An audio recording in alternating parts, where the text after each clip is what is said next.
So dear, अब आपको coded का तो आइडिया हो ही गया। हमने स्ट्रेट, रिवर्स और मिक्स तीनों टाइप देख ली, और कुछ कुछ हिडन क्लूज थे उसका भी आइडिया दे दिया कि जब भी आप शॉर्टकट लगाने जा रहे हैं तो उन चीज़ों का ध्यान कैसे रखना है ना। तो अब उन्हीं से रिलेटेड कुछ क्वेश्चंस की प्रैक्टिस कर लेते हैं। तो फर्स्ट क्वेश्चन में देखिए हमारे पास, जल्दी डिस्कस करेंगे तो कोशिश करना पहले इस पीडीएफ को खुद से सॉल्व करो। तो हमें ये गिवन है स्ट्रेट का केस। स्ट्रेट का केस अवेलेबल है जिसमें कि देखिए फर्स्ट पर्सन ही डिफाइन हो रहा है, बट इसे एज अ कंसीडर करके चलेंगे हमें मिक्स। क्यों? क्योंकि प्लस का साइन गिवन है और ये किसको डिफाइन कर रहा है? हस्बैंड के साइन को। तो हस्बैंड का रिलेशन बनने जा रहा है, तो हम इसे ऐसे लिख सकते हैं कि B is the wife of A. अगर नहीं भी लिखेंगे तो कोई इशू नहीं है, बट इस चीज को कंसीडर जरूर करके चलिएगा। ओके, तो चलिए अब फाइंड आउट क्या करना है। P is the daughter of Q. P के बारे में इंफॉर्मेशन चाहिए। देखा जाए तो अभी के लिए स्ट्रेट का केस है।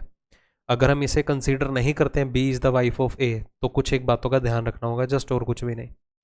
तो P as a last person नहीं होना चाहिए। ये देखिए P as a last person है, तो मैंने कंडीशन भी बताई थी। माना कि किसी भी स्ट्रेट के कंडीशन के अंडर कोई भी आप इक्वेशन एलिमिनेट करो, तो उस चीज़ में ध्यान रखना उस लास्ट पर्सन के साथ में जो ये साइन होगा यूज, वो हस्बैंड वाइफ का नहीं होना चाहिए। यही बताया था। अब n माइनस पी में n is the sister of p, n p की सिस्टर बनेगी, तो p तो n का क्या लगा, रिलेशन नहीं बता पाएगा। ए ऑप्शन एलिमिनेट।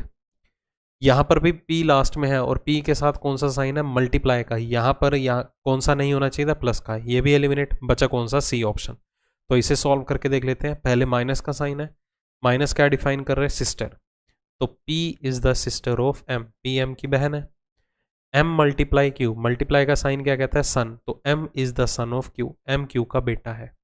तो ये देखिए p जो है वो q की डॉटर लगी, तो हमारा आंसर क्या होगा? C option. नेक्स्ट, अगेन हमारे पास कौन सा केस है? प्योर फॉर्म में ही स्ट्रेट है, प्योर फॉर्म में, क्योंकि हस्बैंड और वाइफ से रिलेटेड कोई इंफॉर्मेशन नहीं गिवन। ओके, निकालना क्या है? a is the paternal uncle of b। तो पहली कंडीशन या स्टेप नंबर 1, a जो है लास्ट पर्सन नहीं होना चाहिए। अगर लास्ट पर्सन होगा तो हम उसे एलिमिनेट कर देंगे, किसी में भी नहीं था। दूसरा स्टेप, ए का जेंडर क्या है? ए कौन है? एक मेल पर्सन है, तो कौन सा साइन उसे मेल बना सकता है? एक मल्टीप्लाई और एक प्लस। तो ये मल्टीप्लाई या प्लस का साइन हम कहाँ देखेंगे? ए के इमीडिएट राइट में, तत्काल दाईं ओर। तो जो कि हमें ए और सी में था, हमारा बी और डी ऑप्शन एलिमिनेट। अब ए कौन है? बी का पैटर्नल अंकल, मतलब बी के फादर का ब्रदर हुआ। फादर का ब्रदर, तो एक साइन फादर का दैट इज प्लस का यूज होगा, एक साइन ब्रदर का दैट इज मल्टीप्लाई यूज होगा। तो प्लस और मल्टीप्लाई आपको यहां भी दिखाई दे रहा है, यहां भी दिखाई दे रहा है। तो मैंने क्या कहा था? स्ट्रेट और रिवर्स के केस में आप उन साइंस का सीक्वेंस भी देख सकते हो। ए टू बी ट्रेवल करने पे पहले मल्टीप्लाई दिखना चाहिए, बाद में प्लस आना चाहिए। तो वो हमें सी ऑप्शन में दिखाई दे रहा है, इसलिए ये आंसर हो गया। चाहे आप सॉल्व करके भी देख सकते हैं। आगे देखिए, फिर से हमारे पास प्योर फॉर्म में स्ट्रेट का केस है। A is the maternal aunt of B. Information किसके बारे में चाहिए? ए के बारे में। ए लास्ट पर्सन नहीं होना चाहिए, कहीं भी नहीं है, देखो। ठीक है।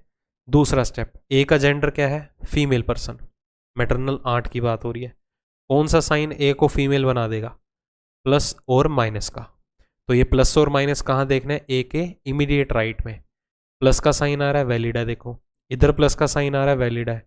इधर मल्टीप्लाई आ रहा है, एलिमिनेट करो। इधर डिवाइड आ रहा है, एलिमिनेट करो। क्योंकि मल्टीप्लाई और डिवाइड से ए जो है वो एक मेल पर्सन बनेगा, हमें फीमेल चाहिए।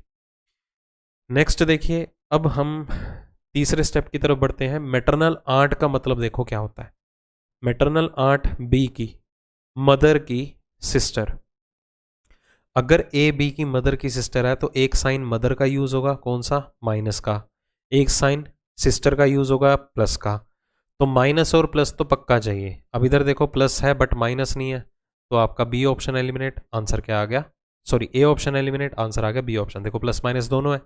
सीक्वेंस भी चाहे फॉलो कर लो, ए टू बी तक मूव करने पे हमें पहले प्लस का साइन चाहिए, बाद में माइनस चाहिए, जो कि हमें बी ऑप्शन में दिखाई दे रहा है। अगेन फिर से देखें तो स्ट्रेट का केस है। P related to K। अब देखो इस तरह के क्वेश्चन में क्या होगा, जरूरी नहीं है कि आपको रिलेशंस पूछे जाएंगे, पैटर्नल अंकल किस में है, ग्रैंडफादर किस में है, ग्रैंड मदर किस में है। अब अगर आपके सामने एग्जाम में 2 या 3 क्वेश्चन का सेट आया, तो उसमें एक या दो क्वेश्चन ऐसे भी होंगे जिसमें आपको एक इक्वेशन दी जाएगी और उस इक्वेशन को सॉल्व करके बताना होगा कोई भी रिलेशन किन्हीं भी दो पर्सन में। हालांकि एसएससी और रेलवे के एग्जाम में इस तरह के क्वेश्चन ज़्यादा बनते हैं। ओके, तो इस इक्वेशन को नॉर्मली सॉल्व कर लेते हैं। पहले प्लस का साइन सॉल्व करते हैं। प्लस का मतलब क्या है? सिस्टर, स्ट्रेट में। तो कौन किसकी सिस्टर बनेगी? P is the sister of O, P O की बहन है। माइनस का साइन देखिए क्या मतलब है? फादर। तो O जो है वो फादर बनेगा किसका? N का। O जो है वो किसका पिता बनेगा? N का। ठीक है, माइनस का साइन हो गया। अब आती है बारी मल्टीप्लाई की। उसका मतलब क्या है? ब्रदर। तो N is the brother of M। N जो है वो M का क्या है? भाई। फिर आता है डिवाइड का साइन। डिवाइड का साइन का मतलब क्या है? मदर। तो M is the mother of K। तो फैमिली ट्री हमने बना लिया। तो पूछा क्या गया है? P related to K। P का K से क्या संबंध है? तो ध्यान दीजिए, अगर हम सिंपली अभी के लिए बात करें O की, कि O का K से क्या रिलेशन है, तो O जो है वो K का क्या लगा? Grand father. क्या लगेगा? Grand father. ठीक है, मदर का फादर है, वैसे मैटरनल ग्रैंड फादर होगा। बट यहां पर हमें P का रिलेशन K के थ्रू बताना है। तो P देखो O से क्या रिलेशन बना रहा है? P जो है वो O की कौन है? सिस्टर है। तो सिस्टर ऑफ ग्रैंड फादर हम ऐसे बोलेंगे स्प्लिट करके। बट आपको मैंने फर्स्ट कंसेप्ट लेक्चर में ये क्लियर किया था, इस रिलेशन को हम एक टर्म के नाम से भी बोलते हैं, उसका नाम क्या है? Grand aunt. तो इस चीज का ध्यान रखिएगा, नन ऑफ दिस मत मार्क कर देना। ग्रैंड आंट का मतलब भी सिस्टर ऑफ ग्रैंड फादर ही हुआ। नेक्स्ट देखिए, अगेन एक इक्वेशन गिवन है, इस इक्वेशन को सॉल्व करना है। K रिलेटेड टू N बताना है। तो पहले डिवाइड का साइन, क्या मतलब है इसका? मदर। तो K is the mother of L। K L की माता है। प्लस का साइन आते हैं। प्लस का साइन मतलब क्या है? सिस्टर। तो L is the sister of M। L M की बहन है। फिर आते हैं मल्टीप्लाई के साइन के ऊपर, मतलब क्या है? ब्रदर। तो M is the brother of N। M N का भाई है। तो किसका रिलेशन बताना है? K का। किसके थ्रू? N से। तो K जो है वो N की क्या लगी? मदर। क्योंकि ये तीनों पर्सन जो है आपस में क्या है? ब्रदर सिस्टर का रिलेशन बना रहे हैं या सिबलिंग्स का रिलेशन बना रहे हैं। नेक्स्ट, अगेन रिलेशन गिवन है। अब देखो, जब भी इस तरह का क्वेश्चन है ना, इसे और इजी वे से कैसे कर सकते हो? पूरी क्वेश्चन को सॉल्व करने की जरूरत नहीं है। एक्चुअल में डिमांड क्या की जा रही है क्वेश्चन की, वो पढ़ लो। हमें चाहिए रिलेशन किसमें? डी और बी में। तो सिर्फ इतने से ही पोर्शन को सॉल्व करके देखो, मतलब जो रिक्वायरमेंट है सबसे पहले उसे गो थ्रू कर लो, पूरी इक्वेशन को सॉल्व करने के बजाय। डी और बी में रिलेशन चाहिए तो मतलब यहां से यहां तक ही हम सॉल्व करके देखेंगे पहले। जरूरत पड़ी तो बाकी पैरामीटर्स को उठाएंगे, अदरवाइज इग्नोर कीजिए। तो बी और सी में हैश का साइन है। हैश का मतलब क्या है? फादर, और वो स्ट्रेट में गिवन है। तो B is the father of C. आगे है at the rate, C at the rate D. At the rate का मतलब क्या है? सिस्टर। तो C is the sister of D. अब देखिए, डी का रिलेशन बी के थ्रू बताना है, हमें कैन नॉट बी डिटर्मिन्ड भी ऑप्शन नहीं गिवन। इन शॉर्ट हमें देखो बी डी का जेंडर नहीं पता, तो हमें ये डॉलर का साइन भी यूज करवाना होगा। अगर यहां पर पूछा जाता बी रिलेटेड टू डी, तो इतना ही इक्वेशन सॉल्व करना आपके लिए इतना इनफ है, उसके बाद सॉल्व करने की जरूरत नहीं है। पर डी का बी से बताना है तो कैन नॉट बी डिटर्मिन्ड मत मार्क करना, क्योंकि हमने पूरी इक्वेशन को अभी पिक नहीं किया। डॉलर का साइन देखिए यहाँ पर क्या रिप्रेजेंट करता है? वाइफ। स्ट्रेट में है तो यहाँ पर क्या बनेगी? D is the wife of E. D E की पत्नी है। तो डी का रिलेशन बी से बताना है, तो देखिए डी जो है वो बी की क्या लगी? डॉटर लगी। C option. नेक्स्ट, फिर से जेड का वी से रिलेशन बताना है, तो यहां से लेके यहां तक ही सॉल्व करेंगे। पहले पहले डिवाइड का साइन आएगा। डिवाइड का मतलब क्या है? डॉटर। तो V is the daughter of W। V W की बेटी है। प्लस के साइन पे आते हैं, ब्रदर। तो W is the brother of Y। W Y का भाई है। मल्टीप्लाई के साइन पे आते हैं, हस्बैंड। तो Y is the husband of Z। Y Z का पति है। तो पूछा किसके साथ था? Z related to V। देखो Z का V से क्या रिलेशन है? अब डायरेक्टली नहीं है, इनडायरेक्टली कैसे बना सकते हैं? V के फादर का जो ब्रदर है वो कौन है? Y। आगे उसकी वाइफ है। तो फादर का ब्रदर पहली बात कौन हुआ? अंकल। वो कौन है? जेड वाई की वाइफ। तो अंकल्स वाइफ हम ऐसे बोलेंगे, आंट मत बोलना क्योंकि आंट आपको ऑप्शन में देखो नहीं गिवन।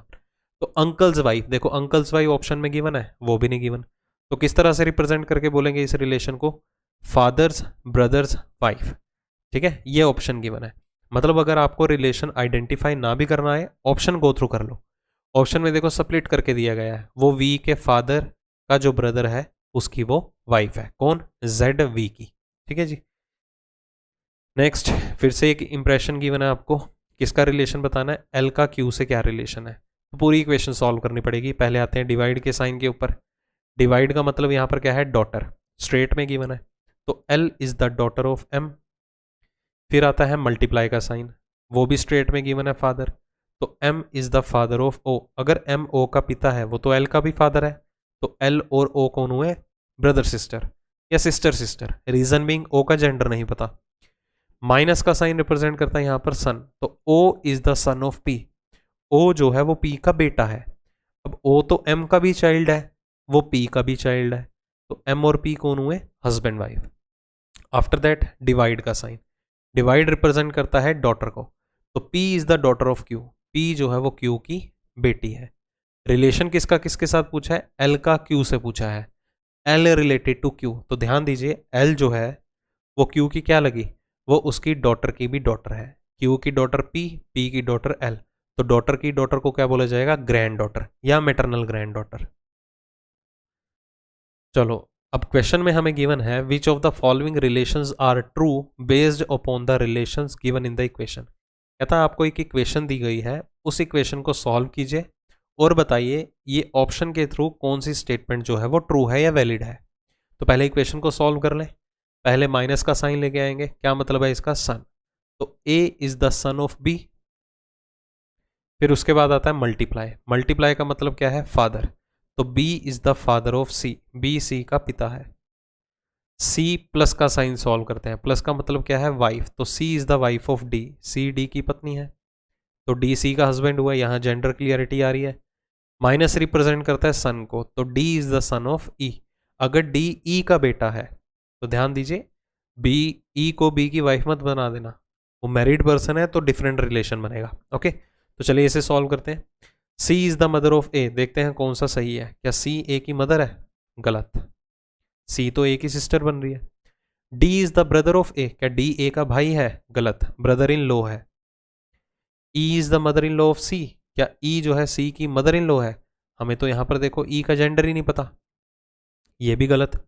तो आंसर क्या रहेगा? None is true. कि जो भी हमें स्टेटमेंट्स गिवन थी उसमें एक सिंगल स्टेटमेंट भी जो थी वो ट्रू नहीं थी, और हमें ट्रू वाला ही ऑप्शन पिक करना था। जब ट्रू है ही नहीं तो आंसर क्या मार्क करेंगे? नन इज ट्रू, मतलब कोई भी सत्य नहीं है। ठीक है, चलो ये तो था जितना भी हमने अभी तक सीखा था उससे रिलेटेड आइडिया दिया है। ज़्यादा एडवांस लेवल के क्वेश्चन आपको आते नहीं है एसएससी और रेलवे के एग्जाम में। एसएससी और रेलवे में इतना ही लेवल रहता है, लेवल ज़्यादा रहता है बैंकिंग के एग्जाम में, तो उसे भी डिस्कस करेंगे। अब एडवांस लेवल के अंदर कुछ सा लेवल जो है इंक्रीज करके लेके आऊँगा। मिलेंगे जल्दी ही अगले सेशन के अंदर। Stay tuned.